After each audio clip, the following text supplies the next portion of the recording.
তুমি এদিকে আসো। এই যে মনে করো তোমার বয়স কত?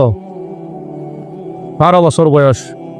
এই যে পিছনে যে তুমি দেওয়ালটা দেখতেছো, তোমার হাতে যদি একটা বল দেওয়া হয় আর তুমি বলটাকে যদি দেওয়ালের মধ্যে মারো, নিক্ষেপ করো, এই বলটা কি এদিক দিয়ে যাবে না এদিক দিয়ে আসবে?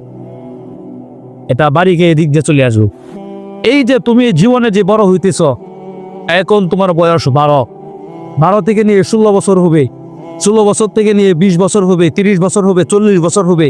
এই 40 বছর বয়সের মধ্যে এই তোমার এই ক্ষুদ্র জিন্দিগির মধ্যে অনেক মানুষ তোমাকে কাতর দিবে, তোমাকে অনেক টুক্কা দিবে, অনেক মানুষ তোমাকে গালি দিবে।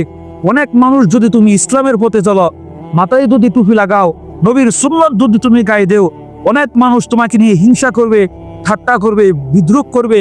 কিন্তু তোমার সবসময় একটা কথা মাথায় রাখতে হবে যে দেওয়াল যেরকম ভাবে সোজা হয়ে দাঁড়িয়ে থাকে, বারবার বল নিক্ষেপ করার পর, বারবার হাতল নিক্ষেপ করার পর দেওয়াল যেরকম ভাবে খুঁটির মতো যেরকম ভাবে দাঁড়িয়ে থাকে, ঠিক মৃত্যুবরণ করার আগ পর্যন্ত আমাকে এরকম ভাবে কুটির ভাবে আমাকে এরকম দাঁড়িয়ে থাকতে হবে। কথা বলো ঠিক?